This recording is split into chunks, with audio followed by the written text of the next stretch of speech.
Hi guys, welcome back to my channel. Oh. Hi guys, welcome back to my channel. Okay, take 3.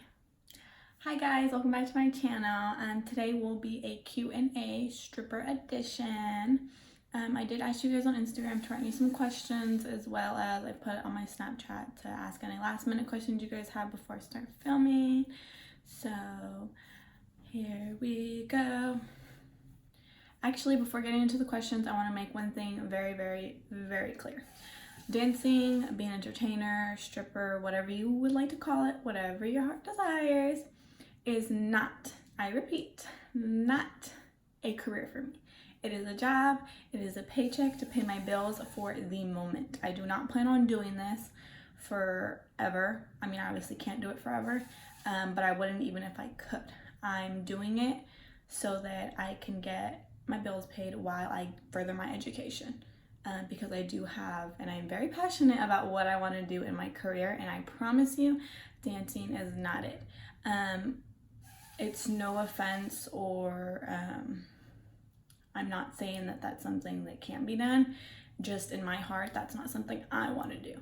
So don't get it twisted. Okay, so now going into the questions. A lot of you guys kept asking me where I dance at, which is something that I will not disclose just because of more privacy reasons. I wouldn't mind trying to get more in the club vlogs just so you can see how it goes on. I just really wouldn't want anybody knowing where I work at. And I mean, there is people out there who are trifling, scandalous, and I just don't want to have to deal with any of that extra stuff in case. But what's the most I've ever made in a night? So far the most I've ever made is probably close to 1,700, which for some girls, that's like mid. I mean, I know some girls who have made like over a couple bands, but it really just depends on where you dance at and when you go in, especially because some weekends, like if there's a holiday on a certain weekend where there's just a bunch of people in that area, it's like a tourist area, chances are you're gonna make a lot of money. But so far that's the highest I've made. And again, with the California law, because it's just completely screwing us, I did not obviously get to take that complete like 1,700 home. Do you have to drink to get through the night? No, I do not. Fortunately for me, because a lot of the girls in there, they either smoke, they drink. I've seen some really messy drunk girls in there before that I'm just like, I don't even know why at this point you would get drunk, because if anything, you're losing out on customers because you look like a hot mess. And then I see some as bad as doing coke and other stuff. I actually, one day I went into work and I had just gone in and I was kind of standing around because there wasn't many guys there yet. It was early in the night, probably like 7:30. And one of the girls was sitting with a guy, and I look over at her and she's sitting in a chair and she's like head fully laying back. And I remember thinking in my head, like, why is she sitting like that? Well, like, is she trying to be funny or is she trying to be cute? Like, she looks kind of dumb. But she just was sitting there with her head full back, and I noticed like her mouth was open, so I was just like, okay, I don't know what she's doing, but do you, boo.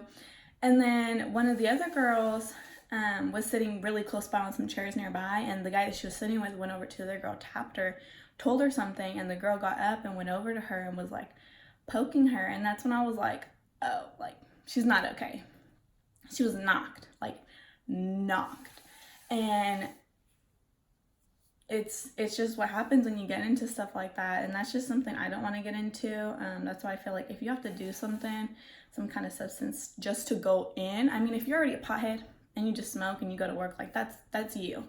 But if you have to force yourself to do a substance just so you can take yourself in, you shouldn't be on there. Just keep it 100, you should not be on there. Do they ever want to go home with you? Yes, you will get a lot of guys who either want to go home with you, want you to come back to their hotel or their house or whatever, and they'll try to offer you money instead of buying dances from you. Most of them, instead of buying dances, they'll tell you, oh no, I have this much if you go home with me. Or after they get a dance from you, you know, while you're in there, ask for your number or basically try to tell you like, oh, I would love to get to know you outside of here. No. No. No.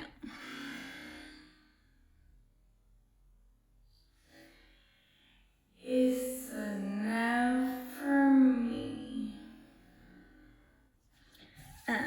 Every girl does it differently. I mean, I don't know if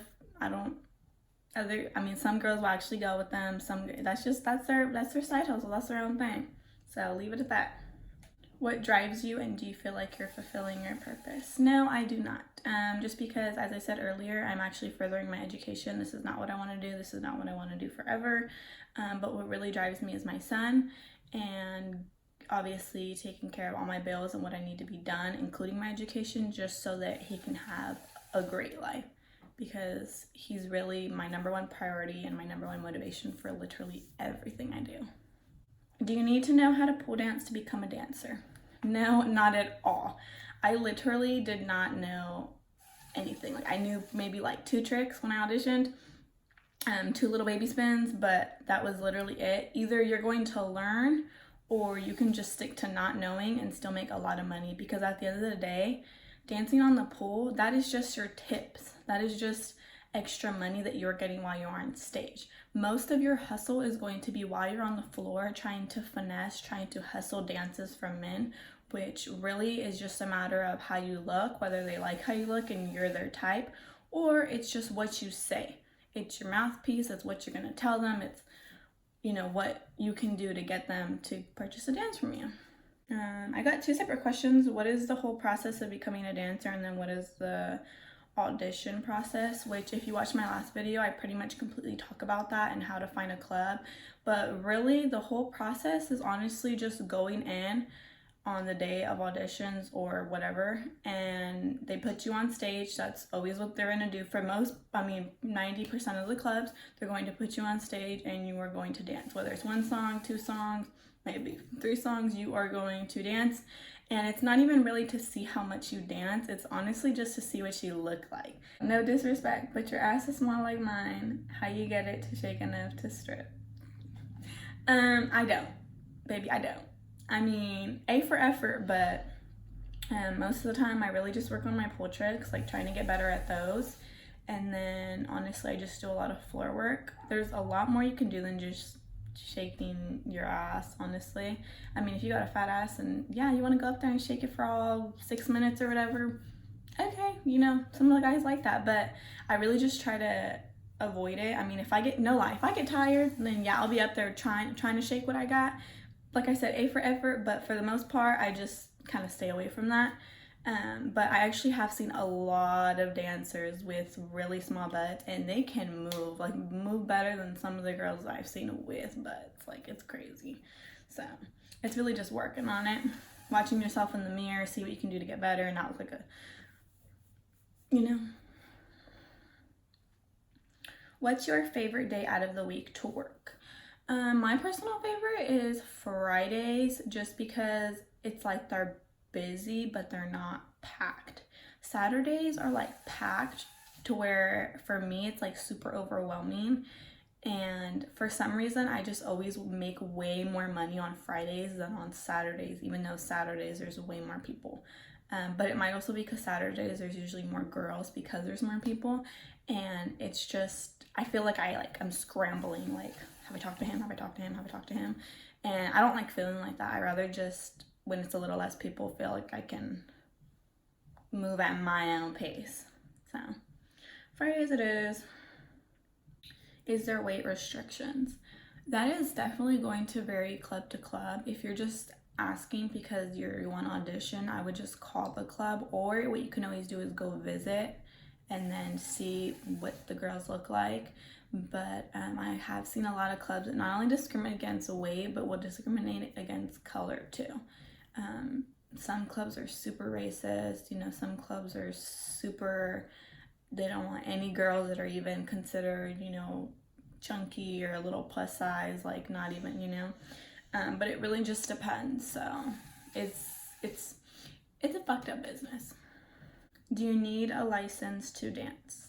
In some places you will need a license to be an entertainer, but it really just depends on your state. I know sometimes even in your city, I want to say in SoCal, like certain places you need an entertaining license. Where I'm at, I don't need one, thankfully. So for auditions, you basically just go in. But if you do need one, a lot of times you have to go to the sheriff's office and apply for one. And most of the times, if you go early enough, you can usually get it that day, but sometimes it can take a couple of days. Do your parents know? If so, how did you tell them? I did not tell them. I got snitched out. So, that's that. Do you ever get guys that go into your work smelling bad? Yes, most definitely. And it is so bad, especially when they want to actually purchase a dance, because not all the time you have to go up to guys. Sometimes they'll, if they like you or they think you're pretty, they'll go up to you and ask you for one. And when you get into that small room or whatever, I mean, it can get real musty in there. So for me personally, when I get guys who smell bad, I do a complete air dance. Like literally let them know that you need to stay this far away from me and basically not touch me, not basically just kind of sit there type of thing, like, because hygiene is just super, super, super important to me. What's the least you ever made in a night? The least, thankfully, I have yet to zero out completely, or go in the negatives, but the least I've ever gotten in dances was 300, and then I'm trying to remember how much I got in tips. It couldn't have been more than 100, so I'd say the least I've ever made in a night is probably 3 something, probably like 380 or something, because I got 300 exactly in dances. I completely remember this night. I was so frustrated because it was a Tuesday night, super slow, super dead, and I only ended up working from 7 to 11 because I was just so irritated. But I only ended up getting 2 150 dances, and after that I was like, once it hit 11, I was like, I'm out of here. Like, and once you get frustrated or once you kind of get bad vibes, it's kind of hard to kick them off. So at that point, it's like, why stay there longer if you know you're not going to put in too much effort because you're already kind of done at that point. So I got 300 in dances and then tips. Can you work on your period? Yes, you can. My first time working on my period, I really didn't want to go in. Like, I was just feeling like super gross, even though it was super light. But yes, you can. What a lot of girls do, and what I personally do, is get a tampon and cut the string completely off, like closest to the tampon that you can get, and then basically put it in there.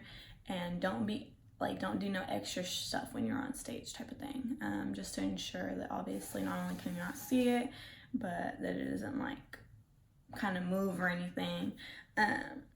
But yes, you most definitely can. A lot of girls do, especially because some girls get very irregular periods. So if you're a dancer and you're getting more than one period a month, you can't really just take time off like that. So you pretty much just gotta figure it out. What do you do in the private rooms? Private rooms it's literally just private dances. So when you buy a private dance, you literally just go in the back and get a private dance. Everybody's is different. Every girl is different. Either they will let you touch, they won't let you touch, they'll let you touch their parts, they won't let you touch their parts. Like I said, if someone has really bad hygiene, I will literally do an air dance, which means you're staying a certain amount of feet away from me and you're not touching me at all. But every girl is really different. I speak for myself when I say it's literally just a dance. However, I cannot say that for all of the women. Do clubs allow dancers to have sex with guys? I'd say yes. Some of the clubs do. It just depends on what club. Some of the clubs, the managers really don't care, and some of them will actually try to pimp some of their girls out, and some will be super strict into the book and if they find that any of their girls are doing anything like that, or if any of the guys are offering to try and take them home, then they will threaten to call the cops on them. What is the weirdest thing that's happened to you? I've had quite a few weird things happen to me. Guys in the club can be some weirdos, especially the guys who come in with different fetishes. But I'd say one of the super common strange things that happens is guys trying to lick my armpits. And I don't know what it is, but for some reason I've had multiple guys try and do it.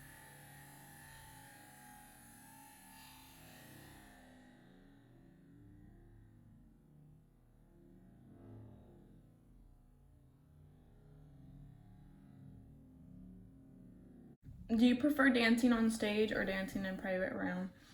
I definitely prefer dancing in the private room just because money-wise, it's way easier to finesse a $20 tip than when you're on stage and you're getting pure ones. Every now and then I'll have someone who does like a 5 or a 10 or even like 120 or something. But for the most part, dances, they're just so much easier that right before the dance, it's easier to be like, okay, I need my $40 tip if it's, you know, however much of a dance, or I need my $25 tip right now. Because that's a set $25. When you're going on stage, you have no idea what you're gonna get. You could literally walk off stage with $5. You can walk off stage with $100 in all ones. Do you ever beef with any of the other dancers? I have yet to have any beef with anybody because at the end of the day, I'm not gonna entertain any beef. I'm an entertainer, but not for you. I'm an entertainer for the guys. I'm really about my money. I'm a mom. I don't have time to be playing games. If you have an issue with me, then you have an issue with me. I don't got an issue with you. I really don't care about your issue with me. So you're beefing with yourself at this point. No hate in my heart for anybody. And I'm just not going to entertain anything. But I do get girls who will look at me some type of way or try to start something or say something under the breath or, you know, be super obnoxious. But like I said, I'm not going to entertain nothing but this money. So the last part I'm going to be talking about is this new California law. Not super new. It was put in place in last year of like October, but it is really screwing a lot of dancers. Some dancers are still able to make a ton of money. Some dancers are struggling just because they're trying to find a way around it, because before you were able to take all your money home. Now you're only going with the portion, and you're getting a portion in your check that's being taxed the heck out of. So I worked 25 hours, 25.92, so almost 26. My commission due on this check, which is the third portion that's taken out every night. So first portion goes to you, second portion goes to the club, third portion gets put in your check. That portion that I am getting into my check, the commission is what they call it, $413.40. My direct tip dash hourly, that is going to be what I claim that I got in tips at the end of the night. Every manager, every dancer will tell you to claim $5, $10, when in reality you could have gotten $100, $200, $300. So what I claimed for that week that I worked was $40 for the pay period. Now my paid commission, which is that first portion of commission that was given to me directly that night after every single night that I got dances, so my dance money basically, that total for the pay period was $964.60. And then my regular pay hourly, which was the 25 hours times 15, my pay rate will be $388.80. So with the commission, with the direct tip dash hourly, with the paid commission, and with the regular paid hourly, in complete total, I got $1,806.80. That's not all on this check. However, on this check, that is what I got taxed out of. So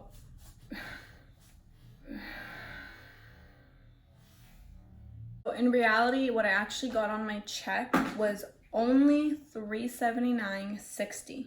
That is because my commission due, that was $413, plus my hourly came up to $700, $800. You guys can do the math. $413.40 plus $388.80. However, the taxes was not calculated based off of that $700, $800. It was based on the complete $1,800 that I made. So it was including all the dances that I got, and thankfully not all the tips I got, otherwise the taxes would have been way more.